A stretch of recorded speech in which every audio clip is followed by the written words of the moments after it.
नमस्कार दोस्तों, teaching with Shivam में आप सभी का हार्दिक स्वागत है। उत्तर प्रदेश पुलिस सामान्य ज्ञान जी के जीएस 17-18 फरवरी वाला पेपर ऐसा ही आएगा पेपर भैया, सिलेक्शन वाली क्लास। पहला क्वेश्चन आपकी स्क्रीन पर है।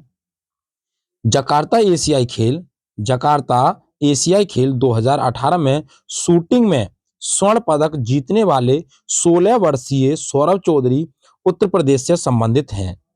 ऑप्शन ए इलाहाबाद से, ऑप्शन बी गोरखपुर से, ऑप्शन सी मेरठ से, ऑप्शन डी अलीगढ़ से। तो कहां से संबंधित हैं? तो 2018 में किसको? सौरभ चौधरी को। 16 वर्ष के थे तो इन्होंने क्या किया था, 10 मीटर की एयर पिस्टल के लिए सौरभ चौधरी ने स्वर्ण पदक जीता था एशियाई खेलों में। कम उम्र के, सबसे कम उम्र के। कहां के निवासी थे? मेरठ के। तो ऑप्शन सी इस प्रश्न का करेक्ट आंसर हो जाएगा, मेरठ के निवासी थी। नेक्स्ट अगला है, निम्नलिखित में से कौन सी नदी यमुना नदी की सहायक नदी नहीं है? केन है, बेतवा है, चंबल है, कल्याणी है। तो यमुना की कौन सी सहायक नदी नहीं है? तो ये कल्याण नदी हो जाएगी भैया। चंबल, केन, बेतवा ये तीनों की तीनों नदियां यमुना की सहायक नदियां हैं, लेकिन कल्याणी सहायक नदियां नहीं है। कल्याणी नदी यमुना की सहायक नदी नहीं है, ये गोमती की सहायक नदी है। किसकी भैया? गोमती की। इसकी है गोमती नदी की सहायक नदी है कल्याणी नदी। ऑप्शन डी करेक्ट आंसर है। नेक्स्ट अगला है, मृदा जिसमें मुख्य रूप से पोटास की कमी है उत्तर प्रदेश के जिले में पाई जाती है। जौनपुर में, बहराइच में, बलरामपुर में, गोंडा में। तो कहां पाई जाती है? तो ये जौनपुर में पाई जाती है। ऑप्शन ए इस प्रश्न का सही आंसर है, जौनपुर। नेक्स्ट अगला क्वेश्चन है, उत्तर प्रदेश का निम्नलिखित में से कौन सा जिला बुंदेलखंड क्षेत्र का हिस्सा है? चंदौली है, औरैया है, महोबा है, एटा है। तो कौन सा है भाई? उत्तर प्रदेश का निम्नलिखित में से कौन सा जिला है जो बुंदेलखंड क्षेत्र से लगता है, यानी कि हिस्सा है उसका? तो ये महोबा हो जाएगा। ऑप्शन सी इस प्रश्न का सही आंसर है, महोबा।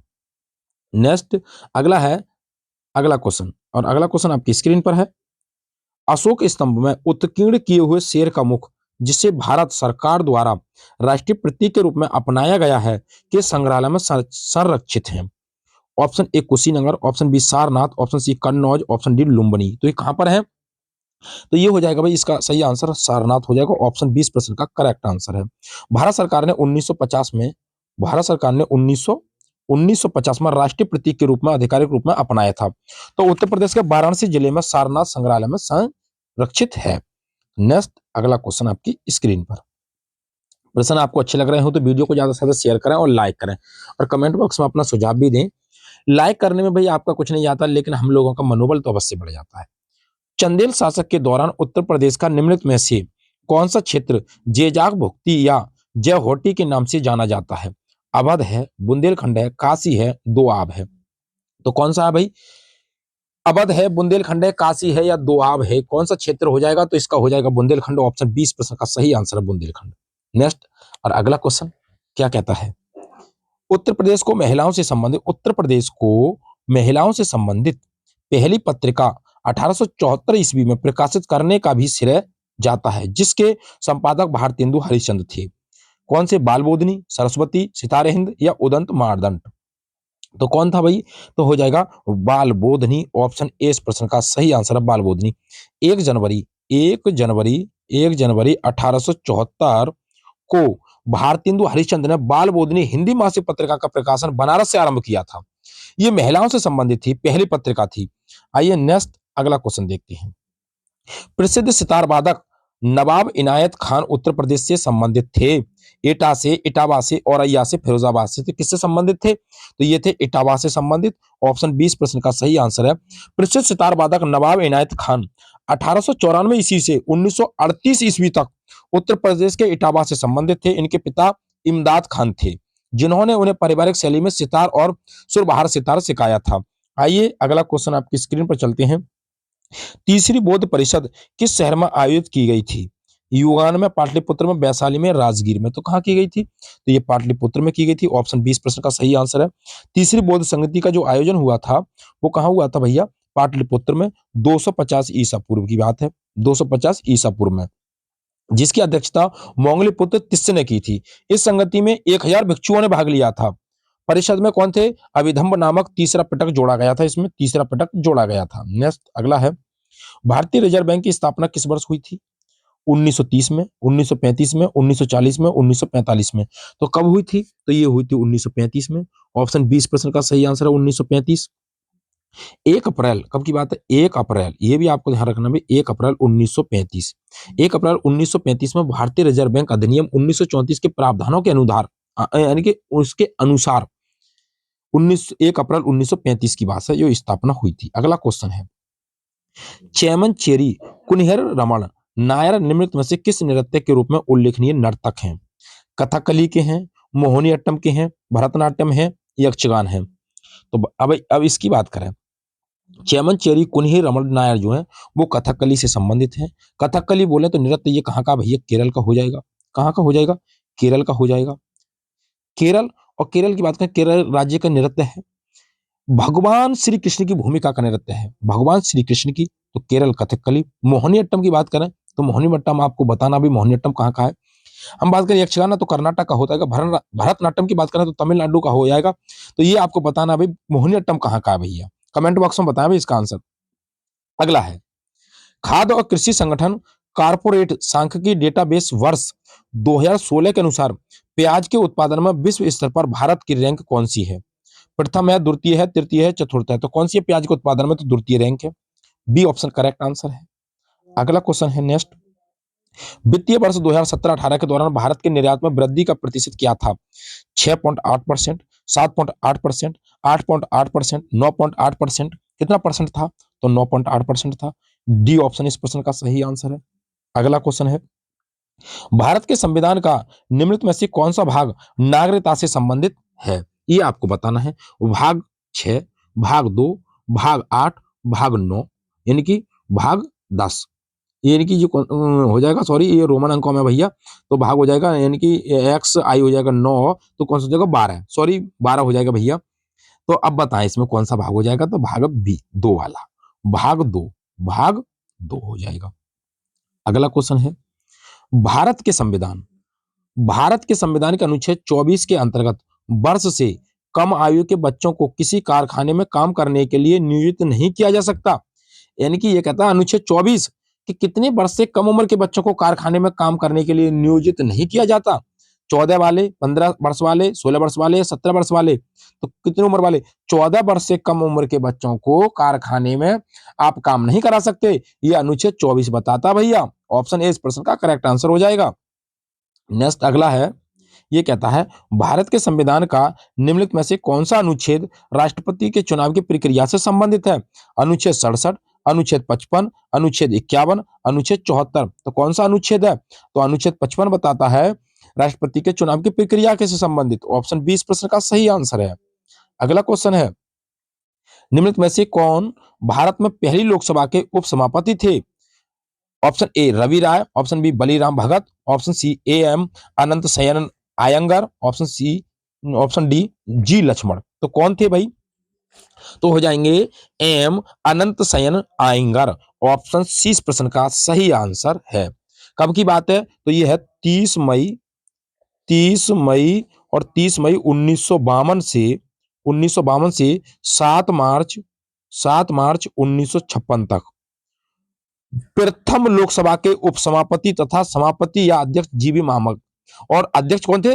जीबी मावलंकर थे। ये कौन थे? यानी कि उपसभापति थे। कौन? ए एम अनंत शयन आयंगर। नेक्स्ट अगला क्वेश्चन है, भारत के संविधान का अनुच्छेद 66 किससे संबंधित है? संसद का संविधान, उपराष्ट्रपति का चुनाव, संसद के सदनों की अवधि, भारत के अटॉर्नी जनरल। तो किससे संबंधित है? इस क्वेश्चन का जो सही आंसर हो जाएगा उपराष्ट्रपति का चुनाव भैया। अनुच्छेद 66 बताता उपराष्ट्रपति का चुनाव। अगला क्वेश्चन नेक्स्ट, सीरिया की राजधानी है भैया अलेप्पो है, दमिश्क है, होम्स है, हमाय है। सीरिया की राजधानी क्या है? दमिश्क हो जाएगी मेरे भैया। ऑप्शन 20% का सही आंसर है दमिश्क। कहां की राजधानी है? सीरिया की। वर्ष 2011 में से अशांत तथा सशस्त्र संघर्ष में उलझा हुआ था। इसके अतिरिक्त अलेप्पो सीरिया का प्रशासनिक केंद्र है। यह सीरिया का दूसरा सबसे आबादी वाला शहर है। होम्स तथा हमाय सीरिया के अन्य शहर हैं। अगला है, म्यांमार की मुद्रा निम्नलिखित में से कौन सी है? म्यांमार की मुद्रा कयात है, नाइरा है, रियाल है, क्रोन है। तो म्यांमार की मुद्रा कौन सी है? कयात हो जाएगी। ऑप्शन ए इस प्रश्न का सही आंसर है। म्यांमार की आधिकारिक मुद्रा है ये कौन? कयात। 1 जुलाई 1952 से ये प्रचलन में है। कब से? 1 जुलाई 1 जुलाई 1952 से ये प्रचलित में है। अगला क्वेश्चन है, अफ्रीका महाद्वीप का सबसे आबादी वाला देश निम्नलिखित में से कौन सा है? मोरक्को है, नाइजीरिया है, बेनिन है, सोमालिया है। तो कौन सा हो जाएगा भैया? नाइजीरिया हो जाएगा। ऑप्शन 20% का सही आंसर है नाइजीरिया। नेक्स्ट अगला क्वेश्चन है, उत्तरी अमेरिका के निम्नलिखित देशों में से कौन से देश में वन भूमि का क्षेत्रफल उसके कुल भूमि के प्रतिशत के रूप में उत्तरी अमेरिका के क्षेत्र में सबसे अधिक है? क्यूबा है, कनाडा है, हेती है, जमैका है। तो कौन हो जाएगा? तो ये कनाडा हो जाएगा। ऑप्शन 20% का सही आंसर है। कनाडा पूरे विश्व में क्षेत्रफल के आधार पर दूसरे तथा उत्तरी अमेरिका में प्रथम स्थान पर है, और कनाडा। नेक्स्ट क्वेश्चन, निम्नलिखित में से कौन सी नदी बंगाल की खाड़ी में नहीं गिरती है? नर्मदा है, कावेरी है, कृष्णा है, गोदावरी है। तो कौन सी नदी हो जाएगी जो बंगाल की खाड़ी में नहीं गिरती है? ये आपको बताना है। तो हो जाएगी भाई नर्मदा नदी। ऑप्शन ए इस प्रश्न का सही आंसर है नर्मदा। नर्मदा बंगाल की खाड़ी में नहीं गिरती, ये कहां पर गिरती है? ये अरब सागर में गिरती है, खंपात की खाड़ी में। नेक्स्ट अगला क्वेश्चन है, मानव अधिकार कार्यकर्ता कृति भारती किस सामाजिक बुराई के विरुद्ध लड़ाई में शामिल है? महिलाओं पर तेजाबी हमले, बाल और बंधुआ श्रम, बाल विवाह, सर पर मेला ढोना। तो किससे संबंधित है? बाल विवाह से संबंधित है। सी ऑप्शन करेक्ट आंसर इसका। नेक्स्ट प्रश्न अच्छे लग रहे हो तो वीडियो को ज्यादा से ज्यादा शेयर करें। आइए अगला क्वेश्चन, भारत सरकार छत्तीसगढ़ को एक विशेष नक्सल विरोधी युद्ध बल प्रदान करने जा रही है, उसका नाम क्या है? ब्लैक पैंथर है, ग्रे हाउंड है, कोबरा है, व्हाइट टाइगर है। तो कौन सा हो जाएगा? तो ये हो जाएगा ब्लैक पैंथर, यानी कि काला चीता। ऑप्शन ए इस प्रश्न का सही आंसर है। 21 मई 2018, 21 मई 2018 को ब्लैक पैंथर काला चीता नामक एक विशेष नक्सल विरोधी युद्धक बल का गठन किया गया। अगला है, भारत और पाकिस्तान के बीच किस वर्ष शिमला समझौते पर हस्ताक्षर किए थे? 1970 में, 1972 में, 1974 में, 1976 में। तो ये किए गए थे 2 जुलाई 1972 में। 2 जुलाई 1972 बी ऑप्शन करेक्ट आंसर है। अगला क्वेश्चन है, वर्ष 2018 में किस शहर में नाबार्ड ने जलवायु परिवर्तन केंद्र स्थापित किया? पटना में, भोपाल में, जयपुर में, लखनऊ में। तो कहां पर किया था? तो ये किया गया था लखनऊ में। ऑप्शन डी इस प्रश्न का सही आंसर है लखनऊ। अगला क्वेश्चन है नेक्स्ट, अंतर्राष्ट्रीय मुद्रा कोष की प्रबंधन निदेशक और अध्यक्ष क्रिस्टीन लांगड़े किस देश से संबंधित हैं? संयुक्त राज्य अमेरिका से हैं, स्विट्जरलैंड से हैं, फ्रांस से हैं, या ऑस्ट्रेलिया से हैं। तो किस देश से संबंधित हैं? ये फ्रांस से संबंधित हैं। ऑप्शन सी वाला सही आंसर हो जाएगा। कौन? सी वाला। अगला क्वेश्चन है नेक्स्ट, खून में कुछ कोशिकाओं की उपस्थिति के कारण रक्त के थक्के का गठन होता है, इन कोशिकाओं को क्या कहा जाता है? Erythrocyte, lymphocytes, monocytes, thrombocytes. तो क्या कहते हैं? इन्हें कहते हैं थ्रोम्बोसाइट्स। यानी कि खून में कुछ कोशिकाओं की उपस्थिति के कारण रक्त के थक्के का गठन हो जाता है, इन कोशिकाओं को थ्रोम्बोसाइट्स कहते हैं भैया। ऑप्शन डी इस प्रश्न का सही आंसर बायोलॉजी से संबंधित है। अगला है, जीवित प्राणियों में निषेचन के दौरान नर और मादा गैमेट का संलयन एक कोशिका बनाने के लिए होता है, जिसे कहा जाता है युग्मज, भ्रूण, डिंब या शुक्राणु। तो उसे क्या कहते हैं? उसे कहते हैं युग्मज। ऑप्शन ए इस प्रश्न का सही आंसर है, युग्मज कहते हैं उसे। अगला क्वेश्चन है, तो अगला क्वेश्चन क्या कहता है, आराम करने वाले व्यक्ति की नाड़ी की दर आमतौर पर प्रति मिनट धड़कन के बीच होती है? 72-80, 60-75, 90-120, 80-120। यानी कि आराम करने वाले व्यक्ति की नाड़ी की दर जो होती है आमतौर पर प्रति मिनट कितनी धड़कन होती है? तो ये आपको बताना है। तो ये हो जाएगी 72 से 80 होती है भैया। ऑप्शन ए इस प्रश्न का सही आंसर है। अगला क्वेश्चन है, एक बार ढाले जाने के बाद गर्म करके नरम नहीं किया जा सकने वाले प्लास्टिक को क्या कहा जाता है? ऑप्शन ए पॉलीवाइनिल क्लोराइड पीवीसी कहते हैं, सी उच्च घनत्व पॉलीथीन एचडीपी कहते हैं, सी थर्मोप्लास्टिक पॉलीयूरेथेन्स टीपीयू कहते हैं, और डी कहता है थर्मोसेटिंग प्लास्टिक कहते हैं। क्या कहते हैं? जो एक बार ढल जाने के बाद गर्म करने पर नरम नहीं किया जा सकता उसे कहते हैं थर्मोसेटिंग प्लास्टिक कहते हैं। ऑप्शन डी इस प्रश्न का सही आंसर है। और अगला क्वेश्चन क्या कहता है, एक वयस्क इंसान सामान्य रूप से 24 घंटे में लगभग 1 से कितना मूत्र विसर्जित करता है? 1.2 लीटर, 2.5 लीटर, 3 लीटर, 1.8 लीटर। तो कितना करता है भाई मनुष्य 1 लीटर से लगभग कितना? तो 1 लीटर से 1.8 लीटर तक करता है। ऑप्शन डी इस प्रश्न का सही आंसर है।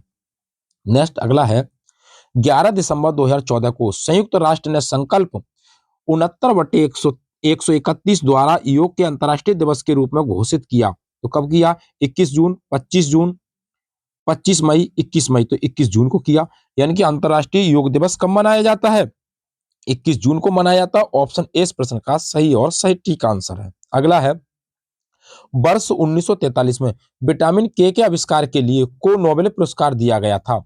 ऑप्शन ए ईसी कैंडल को, ऑप्शन बी डोइजे एंड डैम को, ऑप्शन बी कार्ल लिनियस को, ऑप्शन डी स्टैनफोर्ड मूर को। तो किसे दिया गया था भाई? ये आपको बताना है। तो ये दिया गया था डोइजे एंड डैम को दिया गया था। ऑप्शन बी इस प्रश्न का करेक्ट आंसर है, डेजी एंड डैम को दिया गया था विटामिन के लिए। अगला क्वेश्चन है, inside Ivy and Rhoda rolling stone that gathered moss किताब के लेखक कौन थे? अशोक चतुर्वेदी थे, विक्रम सूद थे, के शंकरन नायर थे और केसी वर्मा थे। तो कौन थे? The rolling stone that gathered moss किताब के लेखक। तो इस क्वेश्चन का सही आंसर हो जाएगा के शंकरन नायर थे। ऑप्शन सी इस प्रश्न का सही आंसर है। वर्ष 2008 में लिखी गई थी भैया। कब लिखी गई? वर्ष 2008 में ये पुस्तक। अगला है, और नेक्स्ट क्वेश्चन अपना, किस संशोधन ने संसद और राज्य विधानमंडलों पर माल और सेवा कर को नियंत्रित करने वाले कानून बनाने के लिए एक साथ शक्ति प्रदान की? ऑप्शन ए पहला संविधान संशोधन विधेयक 2014, 115वां संविधान संशोधन 2014, 120वां संविधान संशोधन 2014 और 122वें संशोधन विधेयक 2014। तो कौन सा संविधान संशोधन और विधेयक 2014 था? तो हो जाएगा 122वें संविधान संशोधन 2014 विधेयक। ऑप्शन डी इस प्रश्न का सही आंसर है। और इस क्लास का अंतिम क्वेश्चन है ये, एक अनाधिकृत कंप्यूटर प्रोग्राम एक अधिकृत कार्यक्रम की तरह व्यवहार करता है, जिससे वह वास्तव में क्या कर रहा है उसे छुपाता है। इसे संभवतः कहते हैं ट्रोजन हॉर्स, बायूर, डिडलिंग और स्पैमिंग। तो उसे क्या कहते हैं ये आपको बताना है भाई। ट्रोजन हॉर्स कहते हैं तो उसे कहते हैं ट्रोजन हॉर्स। ऑप्शन ए इस प्रश्न का सही आंसर ट्रोजन हॉर्स कहते हैं। तो उम्मीद करता हूं दोस्तों, उत्तर प्रदेश पुलिस कांस्टेबल भर्ती जो जीके की क्लास और जीएस की क्लास थी आपको अच्छी लगी होगी। यदि प्रश्न अच्छे लगे हो तो वीडियो को ज्यादा से ज्यादा शेयर करें और लाइक करें और कमेंट बॉक्स में अपना सुझाव अवश्य दें। ऑल द बेस्ट, थैंक्स, जय हिंद, जय भारत।